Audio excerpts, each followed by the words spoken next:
Hey, y'all. What's up? This is Kalen with Corner Culture, Thoughts Off the Mainstream, coming at you from Georgia yet again. What is Thoughts Off the Mainstream? Well, basically, I don't talk about anything that's in the mainstream media currently. So right now, I'm not talking about Israel and Palestine. I ain't talking about that. I ain't talking about Ukraine and Russia. I ain't talking about that. I talk about culture because, hence the name of the show, Corner Culture. I believe, as I've mentioned before, culture, I think, is one of the most important and often overlooked elements of society, civilization, and politics. I think it's critically important. I think also we quite commonly conflate race and culture, and or construe them, whatever a more technically correct term to use. And I have, in my later, somewhat wiser years, learned that it is culture that's more important, and it is culture that is real, whereas race is a social construct, which I'm going to talk about later in this video. So speaking of which, today's outline is, number one, I'm going to talk about gender versus race. Which one is really a social construct? Is it gender or is it race? Well, I'm going to share my thoughts on that. Second topic, I'm going to talk about sort of the irony of my liberal father when it comes to education. I've been grappling with this one for a long time.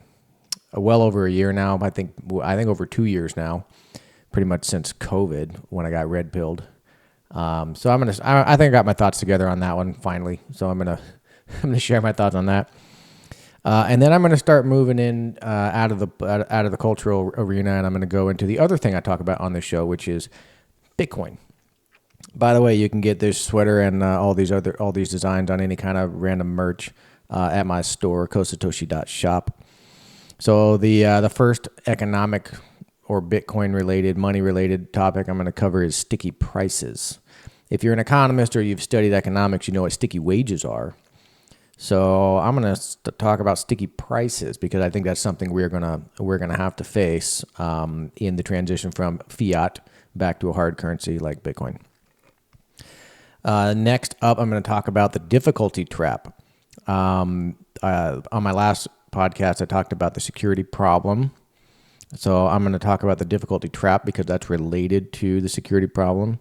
And then also I'm going to share, I'm also going to do like a part 2 on the security problem because I found specific blocks that I mentioned in the security problem video released last week. And I want to kind of dive into a little bit more detail there for you guys so you can kind of see specifically what I'm talking about. If you're kind of new to Bitcoin, or if you are kind of learning more in the more technical stuff of how it works, that'll be a great one for you. And then the next one I'm going to talk about is, why are there so many different Bitcoins? There's Bitcoin proper, original, OG, and then there's Bitcoin Cash, and then there's Bitcoin SV, and then there's even like Raven Coin, for example. I'm going to talk about what those are and why those are, and how I think about them, what I feel about them, given what I know. And then finally, but not least, I'm going to talk about. Actually, I think I already mentioned it. Never mind. I kind of wrapped it up into the difficulty trap. So, anyway, that's the overview for my show today. Again, you can pick up this cool merch and much more on my store, my online store, COSATOSHI.shop. You can also pick up a BLOCKSTREAM JADE on there, which is, I believe, the best hardware wallet that's out there, especially for the price. You can get it at my shop for $69.99. And considering the fact that I don't charge for shipping, that's actually cheaper for you. You actually will save money than buying it directly from BLOCKSTREAM. Now, here's the thing. When you buy it from my store, it comes directly from BLOCKSTREAM. Okay, I'm kind of like a drop shipper, sort of. So I don't touch it. There's no third party that touches it. It comes directly from BLOCKSTREAM, shrink wrapped and untampered with in any way, shape, or form. But you just get it at a little bit of a cheaper price when you buy it through me. So if you want to pick one up and experiment with it, I highly recommend you do that. All right, on to topic number 1, gender versus race. Which one is a social construct? Well, I think I kind of already gave it away, at least what I think about it. Race is a social construct. and gender is not. And I want to kind of talk about why that is. So the reason why gender is not a social construct is because gender is based on something very real, and it is based on our biology. We literally have it in our DNA. Our XY or XX chromosome determines whether or not we are male or female, whether or not we have male genitals or female genitals, whether or not we have a male brain or a female brain. All the biology on this is so clear. There are stark differences between men and women. And this is true throughout the entire effing animal kingdom. So gender is very, very real. And this is brought up, this has been pointed out in more conservative circles, but it's true. It's a fact. If you were to die and get buried in the ground, and 1,000 years from now, somebody dug up your bones and looked at your bones, they would say either this is a female or this is a male, regardless of what you identified as during your time alive. It doesn't matter what you think. You can't change the reality of the biology written into your freaking DNA. You can hack off your tits, you can hack off your dick, all you want. But in the end of the day, somebody looks at your bones, oh, male or female, respectively. That's just the end of it. Now, I will concede there are gender roles, and this is a social construct. Definitely a social construct. But again, it's based on something very real, okay? Men have advantages and women have advantages. Men have disadvantages and women have disadvantages.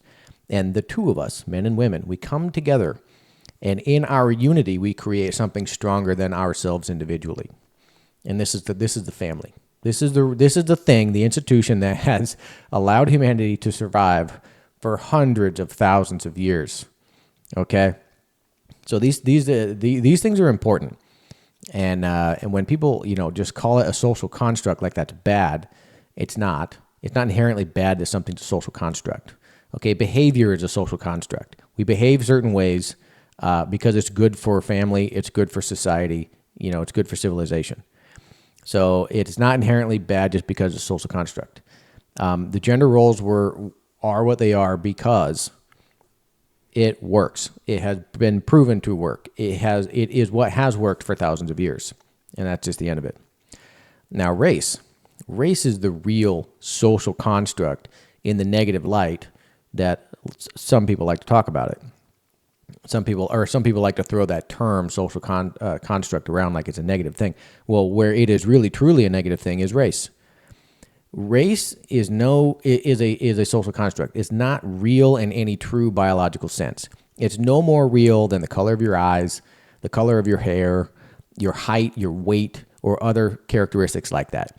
It's in your genes, not in your DNA. Okay, race is absolutely your social construct. So it's race, but yet it's the thing that these same people who throw the term social construct around, it's the very thing that they focus their entire ideology on, their entire worldview on. It's the filter through which they view the whole world. That's the real social construct in the negative sense, as they claim. It blows my mind how the left basically in everything that they say is an admittance. It is a confession about what is really happening deep within themselves. So this whole red pilling that I've experienced over the last couple of years has been very fruitful in like just epiphany after epiphany, realization after realization. Because I must remind you, I was one of them. I was one of those people who screamed social construct and social inequality and economic inequality and racial inequality and diversity and blah, blah, blah, blah, blah. I screamed all that at the top of my lungs. I phone banked for Bernie Sanders. Need I say more? I was as hardcore lefty as you could get. I got into economics, and my intent was to prove that socialism works. My intent when I got into economics was to prove that modern monetary theory was correct and Keynesian economics was correct, and that's what we need to do to get everybody out of poverty and to fix all the world's problems. And in fact, I learned that very much the opposite is true. Speaking of which, that segues perfectly into my next story, which is the irony of my father. So my dad is hardcore lefty, has been his whole life. Well, actually, my whole life, at least. And is a hardcore education person. So my entire life, my father's career was in education. Started in teaching, moved into administration, and then up the ranks until he was superintendent for many, many years. And so Ed, he's got a master's degree in education and child psychology or something like that. And he knows what he's talking about, at least as far as the propaganda, public education, status propaganda is when it comes to education. And so he's all about education, got to get a degree, got to get a degree, got to go to school. The only way you're going to succeed, blah, blah, blah, all the usual same, BS talking points.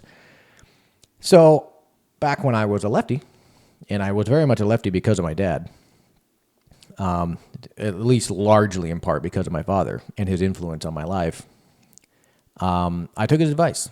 I was like, yeah, you know what? I'm going to go to school. I didn't go to school right out of high school. I mean, I did go to college for a year, but I was literally a child still, even at the age of 18, 19. So that didn't last long. Lasted like a year and a half, and then went and did my own thing for about a decade, and wound up in LA after going to music school, after doing the cruise ship for 2 years, and then a little more than 10 years later, about 2014. I said, you know what, I am going to go back to school. I'm going to get a proper degree. Okay, I got a music degree, but that's not a real degree. So I wanted to get a proper degree. And at first I went for electrical engineering, but then calculus literally made me go deaf. So I said, well, never mind on that. I'll scale it back a bit. Economics. That was another interest of mine. It's something that I was very passionate about at the time as well, because I was falling very much into the leftist mind trap. And so I, like I said, got into economics specifically with the intent of proving socialism works, proving Keynesian economics works, and proving that modern monetary theory works. So I got into that. In my first class, Macro 1A at Pasadena City College, was with this professor. And I need to go back through my emails, and I need to find his name. I need to reach out to him, and I need to thank him for saving my life, because he was more on the Austrian Mises side of economics.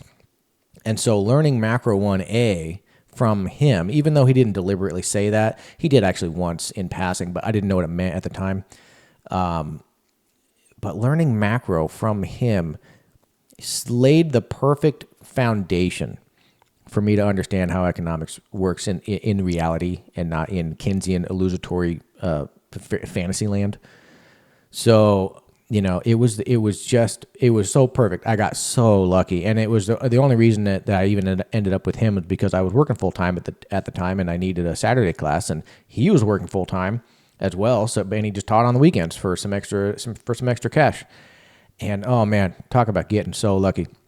So not only did I read all the books that were required in the class, which was actually just one standard textbook, I read all of the additional books that he recommended. And all of them were sort of like, without saying it, they were basically intros into thinking about economics from an Austrian point of view, from a Rothbardian and Mises point of view. And oh my God, I'm so glad I read those books. And then I went through the rest of the degree, did all the other econ classes, and as I was going through all those, all the macros and the micros and the advanced stuff and the advanced monetary theory, my focus was monetary theory too, because that was something that I knew I was interested in. It was something I knew I didn't understand and I really wanted to understand. And as I was going through all of that, I was constantly reflecting back to this foundation in my macro classes, thanks to this one professor. And I was always using that as the reference point, or at least like trying to coalesce that information with these new classes, more advanced classes I was taking. And by the way, also included all the marketing classes I had to take, the business classes I had to take. I did all these interdisciplinary classes too, which was a huge mistake. But all of it was rooted in this foundation I had from my Macro 1A professor. So anyway, long story short, you know, I'm done with the degree.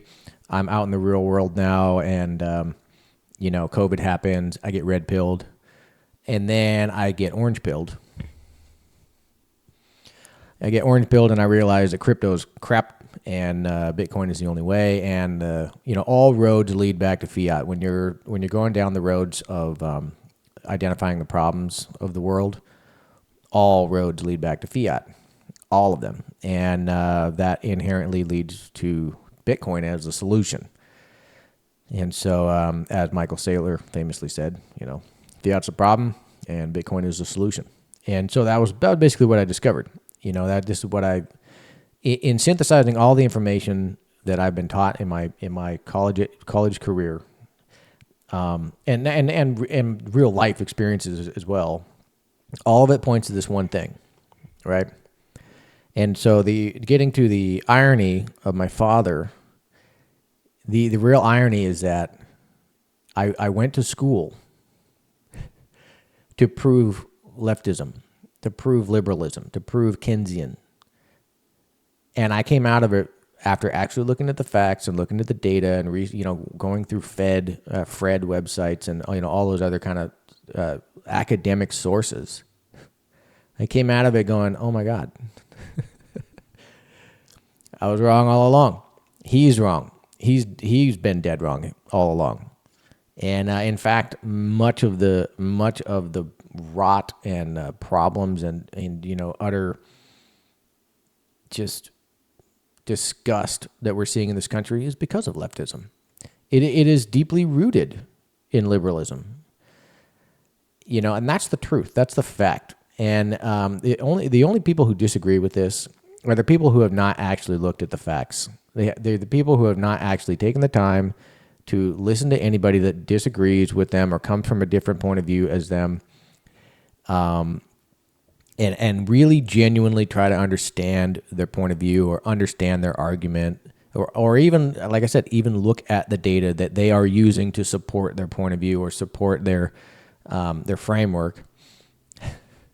So it's just, I think it's the biggest bout of irony I've ever experienced in my life, is the fact that my dad, being so pro-education, you know, when I finally did what he was saying I should do, it made it so that he and I can't even talk anymore about anything more than the weather and football. You know, when we would get on the phone before, we would talk for an hour at least every time, once a week. And we talk about politics and, oh yeah, I agree on this and I agree on that and blah, blah, blah. And now we can't even talk about it. You know, we had a Christmas a couple years ago, 2021, I think it was, you know, and he said he made some snide remark while we were watching football. I think about Aaron Rodgers, I think, you know, and about probably, I'm pretty sure it was a vaccine or something. And I was just like, what? You know, we just ended up in this conversation that was just not good. It was clearly deteriorating quickly. And man, he was pulling out talking points from the 80s, like, you know, the whole voodoo economics or Reaganomics leftist talking point, which, by the way, if you've ever read or listened to Thomas Sowell, you know that talking point is completely debunked, has been debunked since the frickin' 80s, like as long as I've been alive, basically. Yet he's still pulling out these ridiculous old talking points because to the left, knowledge is the only thing, and wisdom has no meaning. They only know knowledge and nothing else. And anyway, so that is the irony of my father. All knowledge, no wisdom, and it's sad.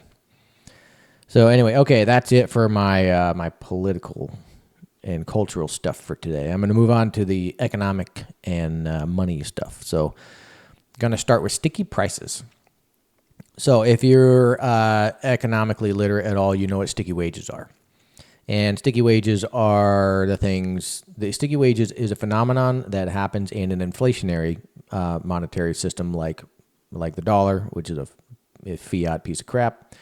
And it's the melting ice cube, as Matthew Cratter says. Yeah, you're going to have sticky wages because when the currency is constantly debased and devalued and the purchasing power is constantly going down, what that means is that prices are constantly going up. And the reason prices are going up is because the input costs are going up. because the purchasing power is going down. All right. Supply and demand.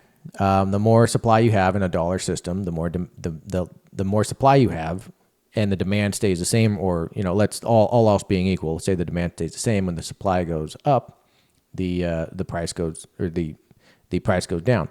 So if you're talking about the dollar in this case, well, the price of the dollar goes down. In other words, the purchasing power of the dollar goes down because there are more dollars in existence than there are demand for. So when the purchasing power goes down, the price goes up. And when the price goes up, that gets handed all the way down the supply chain to the consumer. So the consumer sees prices going up constantly. And there was a great video a kid put out on TikTok where he did 1 year before and after photos at Costco. And like, I don't think I saw a single item in that video that he made where the price hadn't at least doubled. At least. I mean, eggs had doubled, milk had doubled, mayo had doubled, flour had doubled. All the basic necessities had doubled. A 50% increase. Or no, I'm sorry, 100% increase. Yet we're supposed to believe, according to official government status data, that the inflation rate is only 7 to 8%. Are you kidding me? That's absolutely ridiculous.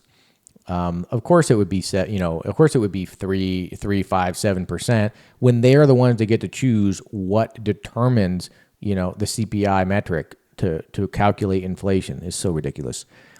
But anyway, so as a result of prices constantly going up, people tend to find themselves in a situation where they cannot afford the same amount of things that they could a year ago on the same salary.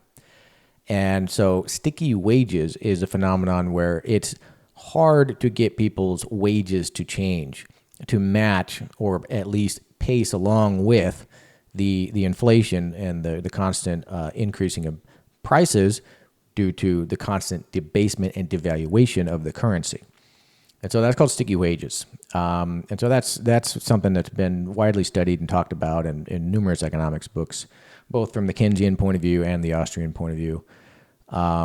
Regardless of what you feel the solution is, the phenomenon and the fact that it exists is very real.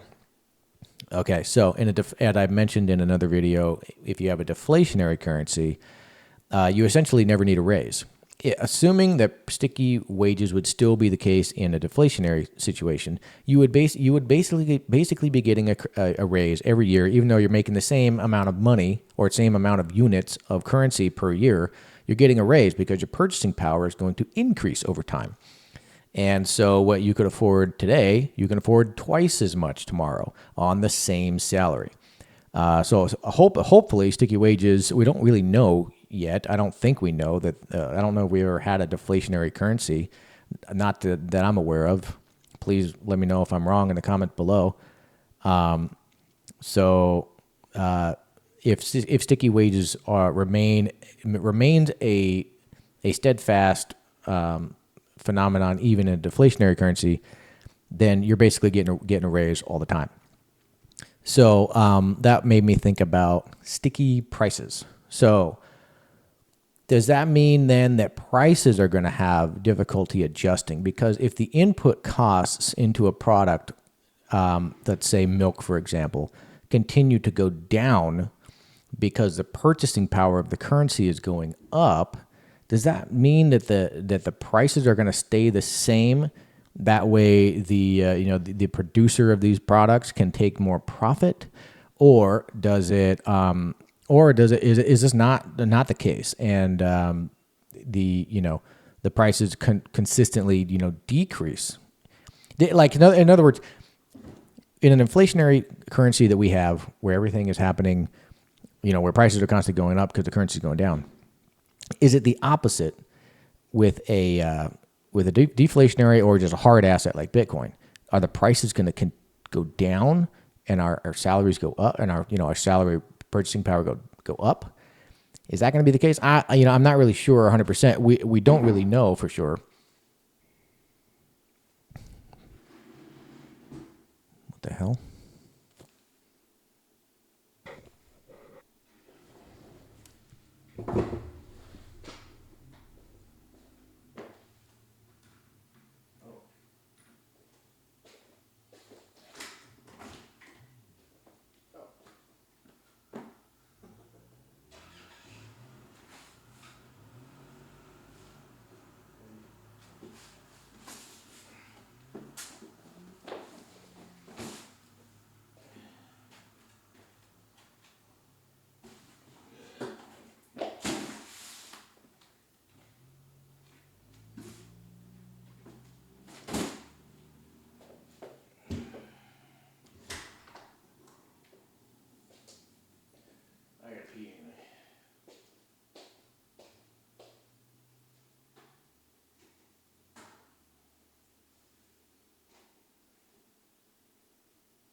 All right. Sorry about that, ladies and gentlemen. I was interrupted by a delivery from the post office. Anyway, as I was saying, yeah, I just don't. We don't know. It's not. I don't know that we've ever experienced or have any data or evidence or research on sticky prices. How do prices change when you have a hard or deflationary type asset like Bitcoin? I'm curious to know what that's going to be like. So those are just some thoughts I have. I'd be curious to know what anyone else thinks about this, or if they are aware of some research or something that's out there that I could use to reference. That'd be great. So yeah, please let me know in the comments below. Okay. Next topic. Yes. Difficulty trap. There's kind of a tangential concern along with the security problem of Bitcoin, and that is what can also be called a difficulty trap. And we watched this happen in real time when Ethereum did the merge from proof of work to proof of stake, and all those GPU miners, myself included, started mining other coins. And what happened was, so Ethereum was mining on, proof of work, GPUs, and even ASICs all over the world. And it had amassed a huge network hash rate. I don't remember what it was, but it was gigantic. And so when Ethereum rugged all those miners and said, you can't mine Ethereum anymore, that was on September 15, 2022. All those miners had to start mining something else. And at the time, the coin that everybody seemed to think or believe was most promising, well, there were two, but one of them was Ergo. And Ergo is a proof of work coin. It's very Bitcoin-esque in a lot of ways. It's basically Bitcoin plus smart contracts, but instead of a 21 million cap, it's a 21 billion cap. And instead of a block every 10 minutes, it's a block every minute and a half to 2 minutes. So it doesn't really have the greatest tokenomics. It doesn't really have the best fundamentals like Bitcoin does, but it's very Bitcoin-esque. They attempted to make Ergo somewhat of an improvement on Bitcoin. We don't need to improve Bitcoin. Bitcoin's fine. Just build layer 2s, okay? Anyway, so what happened was, I'm going to pull up this screen here. As you can see, this is the hash rate leading up to the merge right here. Now take a guess when the merge was. You think maybe it was right around here, September 14th, 2022? Yeah, I think that's when the merge happened. It was right there. Yes, that's right. So an absolute inordinate amount of hash rate that had once been on Ethereum, they all pointed their rigs towards Ergo and started mining Ergo. So I have to explain for those who don't know what difficulty is when it comes to mining. So what difficulty is, and I'm not a math guru, I'm not an engineer guru. I just know the concepts and I know the fundamentals. And so this is what it is. The difficulty is a variable in the calculation that is needed to space out the block time appropriately. So when you're hashing as a miner, what you're basically doing is running an algorithm that just takes brute force guesses at a solution to a SHA algorithm or some other kind of hashing algorithm. You're just basically taking guesses. Well, there needs to be a variable in that algorithm that adjusts the statistical likelihood of how long it's going to take to solve a block given the number of guesses that are being done per second on the network. All right. So as you can see over here, when we were at the about 900 terahash a second for the Ergo network, the difficulty was, you see, it's called, the variable here is called P. The difficulty was between two. Oh, I'm sorry. I'll say that's tera. Okay, so this is wait. Now I'm confused. Okay, I know the difficulty variable for Ergo is P, but I'm confused now if this is the difficulty, or if is this the hash rate? No, this is the difficulty. Okay, so the difficulty variable leading up to the merge was somewhere between 2 and 4. It got as low as 1. One difficulty.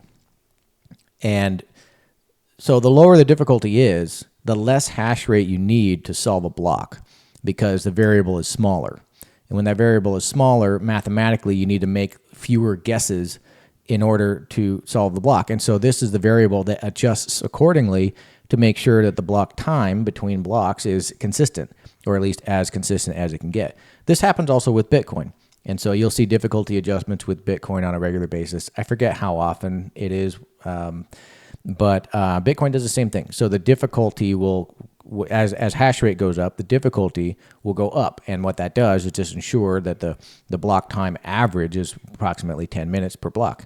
And so Ergo is doing the same thing here, and they're targeting 1.5 to 2 minutes per block. So anyway, we're at about 2p, and then when the merge happened, it shot up to 21.5p. I think it even went higher than that. That's a 10x, 11x in the difficulty. Well, but herein lies a problem. When the so this is what happened. So all the miners started pointing at Ergo, but now that you have 20x the number of people, or 20 times the number of hash rate trying to solve a block and thus earn a reward for solving said block, the network became 20x more competitive. So that meant that it was no longer profitable to mine, because so many people were trying to mine Ergo that it was no longer profitable with everyone on the network. It wasn't enough money for everybody. The price of Ergo was not matching the competition that was on the network. And so then, as you can see, not long after that, the difficulty dropped dramatically, but it didn't drop right away. And you can't see the hash rate, the network hash rate on this chart. But what happened first is the hash rate just, skyrocketed. And then it immediately plummeted because nobody was making any money on it. And I did the same thing. I started mining something else because I was like, I can't, we're not finding any blocks. It's ridiculous. In the very, very beginning, though, it was profitable for about a day.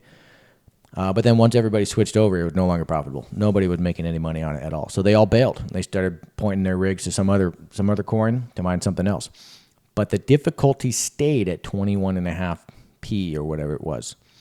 So what does that mean? So if you have a difficulty of 20, but your network hash rate is realistically more like 6 to 4 or even 2, what that means is that it's going to take inordinately longer amount of time to solve a block with that hash rate, because the difficulty is so high, but it's not consistent with the network hash rate. And so you end up in a difficulty trap where it is so difficult to solve a block, but not enough people are mining it to do so. And and in order for the difficulty to adjust, you have to hit a certain block number, a certain block height, before the difficulty adjusts accordingly to the network hash rate. And so Ergo almost essentially came to a complete and total stop. The time between blocks was something like hours, and everybody was like, they wanted to bail on it, and Ergo almost freaking died. It almost died, but the developers came in to save the day. They they put together an improvement plan proposal, and it succeeded. Enough miners signaled to make the change, and then I think what that change did was made the epochs which adjust the difficulty shorter, so that the difficulty would adjust more quickly to fluctuations in hash rate. And so the concern that a lot of people have is that the same thing will happen with Bitcoin. I really don't think so. As I explained in the previous video, not only is the price congruent with the hash rate, the fundamentals are there, the adoption is clearly there, Everybody is catching on. Spot Bitcoin ETFs are coming. It's coming. It's going to happen. And additionally, as I pointed out in the other video, the security problem video, the Bitcoin miners actually already make quite a bit of money on the network fee alone, and that doesn't even include the block subsidy. So that actually perfectly segues into my next topic, which is the security problem part 2. So in my security problem part 2 video, or part 1 video, I mentioned that there were some blocks where during the ordinal craze that the network fee was actually greater than the block subsidy. And I found the blocks. I didn't know where to start looking, but somebody posted this great thing on Stacker News. They had a bunch of Bitcoin dashboards and block explorers, and so I started sifting through them, and I was like, oh, I got to find that one block, and I found them. And on the part 1 video, I said that it was 2 blocks. No. It was several blocks. Check this out. So you can see the fee rate here at 774 is like about 250, 300, blah, blah, blah. And then it peaks here at 682 in this block. And then if you go back further, you can still see a couple of 600, 560, 604. And then it's back down to like 300, 250, blah, blah, blah, blah, blah. But if you look at these blocks, check this out. So let's see the first one at 604 sats. Check this out. The network fee alone is 6.663. That's more than the 6.25 Bitcoin subsidy, the mining subsidy. So that's one. Check out this one. 602.054. Okay, it's close. Not quite there, but it's close. Here we go. 6.587. That's 2. 7.016. That's 3. 6.458. That's 4. And then we're back down. And then I think this one, 6.717. 5 blocks. And this one is really close. 6.1, 5.5, 5.1, and then it goes back down. So we had 5 blocks where the network fees were greater than the block subsidy of 6.25. And we had at least 2 blocks there where it was really close. It was between 6 and 6.25 Bitcoin. That's on top of the 6.25 subsidy. So you can see here the subsidy plus fees is 13.266 for this block. In one block, Binance Pool earned 13 and a quarter Bitcoins for one freaking block because of the ordinals. This is what's going to happen. Okay, as I mentioned before, the ordinals is kind of ridiculous, and I'm not really a big fan of it. I don't really care for it. But there are going to be other layer 2 protocols built on Bitcoin, and there already are, as I mentioned earlier, or I've mentioned in other videos. Lightning, Liquid, Cashew, Arc is coming, just tons and tons. Those are going to drive demand as they become scalable, or they are. A lot of them are scalable, but as they actually get scaled and as they get adopted and they get implemented, demand is only going to go up and up and up. Same thing's going to happen with the spot Bitcoin ETFs. Doesn't matter how you feel about them. Bitcoin doesn't care. All that matters is adoption. So when that adoption goes up, these big institutions are going to be driving demand on here as well, and that demand is going to increase network fees. And when network fees goes up, miners make more money. So that's how this is all going to work. Going into all of the halvings down the road, we're really entering into a crazy phase because we went from 6.5. We went from 12.5 to 6.25. We're going, and then in April next year, approximately, we're going to go from 6.25 to 3 1/8, right?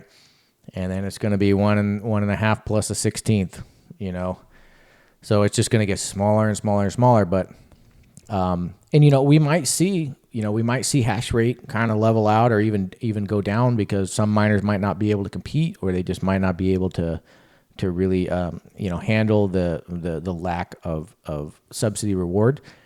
But plenty of miners are going to make it through.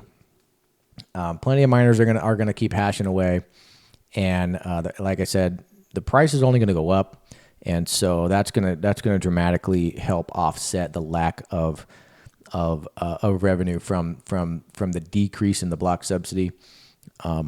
But even that's not even really necessary. So long as adoption and demand continues to rise as well, which it is, it'll be fine. There will be no issues there.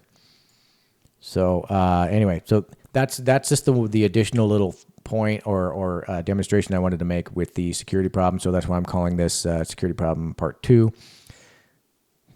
I don't believe there's going to be a difficulty trap with Bitcoin. I don't think any of the miners who are mining on Bitcoin are going to one day be like, oh God, there's this other coin out there that we all got to mine on, and they're going to point their rigs to this other coin, like what happened with Ergo, and then Bitcoin's just going to be, pumping out blocks every day, like 1 block a day. You know what I mean? I don't think that's going to happen. It's just not very likely. The only reason it happened with Ergo was because of Ethereum, because Ethereum rugged all of their miners. And all those miners, and their first shot at trying to remain profitable was to point at Ergo, and Ergo was just not ready to handle that kind of hash rate. It was just not ready to do it. And Bitcoin's hash rate is just going up and up and up and up because it can handle it, because it is profitable. The incentive structures are there, and everybody knows exactly what is going on. The game theory is playing out here perfectly, exactly as we would all expect. So it's not going to be an issue with Bitcoin. It's just not there. There is no second best. Like, there's just nothing else that's going to come into play that's going to screw up what's going on here with Bitcoin. And again, that segues perfectly into my next topic, which is, why are there so many Bitcoins? Why isn't there just one Bitcoin? Why are there all these other Bitcoins? Bitcoin Cash, Bitcoin SV, Ravencoin can be argued as a Bitcoin, Why are they there? It's because of people who are still stuck in the fiat mindset. All right, the fiat mindset is rooted in control. All right, the fiat was invented for control. A small cabal of criminals got together and said, let's monopolize the currency system in the United States so that we can have infinite war and we can control everybody and enrich ourselves in the process. If you don't believe me, read the book, The Creature from Jekyll Island. This is why fiat was invented, because of a bunch of control-minded authoritarian tyrants. So this is why we have a number of different Bitcoins as well. Bitcoin was created to be the antithesis of fiat. It was invented to solve the problem of fiat, which is to completely and fully decentralize the currency and make it such that no one person or entity or large state could control it or take it over. That's what it was designed for. That's what it was designed to do. So, but there are so many people who love new technologies, but they're still stuck in the fiat mindset. They're still stuck in the control tyrant mindset of the dollar. And so they want Bitcoin to become the dollar. They want it to be the digitized dollar. And they want it to function and look and act and behave and taste and touch and smell just like the dollar. And that's not what it was invented for. That's not why it was invented. So these people have tried to change Bitcoin. They try to change the block sizes. They try to change the block speeds. They try to change, the transaction per second, the TPS. They want, they don't like this so-called 7 transactions per second average. And a lot of critics of Bitcoin say the same thing. It's only 7 transactions per second. You're never going to be Visa or MasterCard. It was never meant to be Visa, MasterCard. That's not the point. See, it's very difficult for people who have been brain slaved by the public education system to fall into the fiat mind trap, because they weren't taught monetary theory at a young age. They weren't taught Mises or Austrian economics at all, and so it's very easy for people to fall into this mental sickness, which is directly attributable to fiat. Your society and your society's values are only as your society's integrity is directly proportional to your currency's integrity. And so, of course, we've got a bunch of fiat bros who are trying to change Bitcoin. And they tried. The block size wars of 2017 played out, and they lost. And they admitted defeat, and they did the only thing that they could do after that, which was to fork Bitcoin. So they created their own Bitcoin, and they forked it. And they made a bunch of changes on the block sizes and the block speeds and the subsidy and the max coin count, how many there's going to be. And if you look at those coins, if you look at Bitcoin Cash and if you look at Bitcoin SV and you look at any other crappy altcoin that forked off of Bitcoin, none of them are performing well. None of them have performed well. And guess what? None of them are going to perform well. None of them are going to do well at all because they are not the original Bitcoin. They do not implement the fundamentals that make Bitcoin unique and powerful.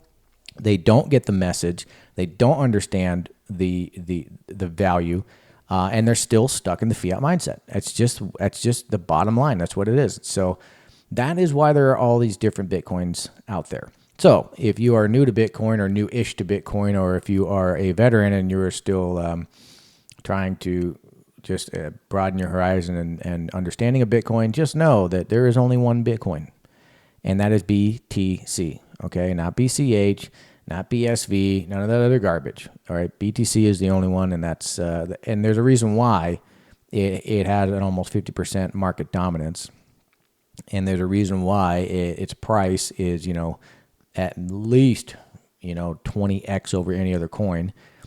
It's because it's the best, and there is no second best. Okay, to quote Michael Saylor.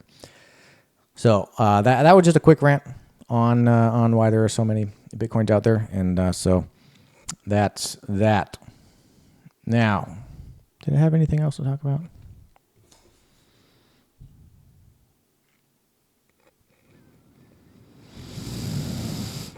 I don't think I have anything else to talk about. I guess the only other thing I'm going to talk about is my store, COSATOSHI.shop, baby. Go to it. Don't buy stuff if you don't want to. Just send me a message and tell me what the designs that are cool and the designs that sucked. Just give me some kind of feedback. Leave them in the comments below. Just let me know. I want to know what designs are good and what designs suck. Just give me some kind of data, goddammit. All right, COSATOSHI.shop, and also buy the JADE, the BLOCKSTREAM JADE hardware wallet. It's absolutely the best wallet. And then when you get it, use Sparrow as the companion. Use Sparrow as the companion. Don't use anything else. Sparrow is absolutely superior to anything else. There are tons of videos out there on how to use Sparrow, and if you want me to make a video, let me know. I'm happy to walk anybody through it. I'll even do it privately if you want. Hit me up. No problem. Yeah, that's it for me for today from Georgia. I'll have one more video for you guys before I got to fly out to LA and then drive back out to Georgia. So I'm going to be 1 or 2 weeks off from that. So one more video next week, and then I'll take a little break. So anyway, thanks for hanging out and listening to y'all. Peace out. Have a good night.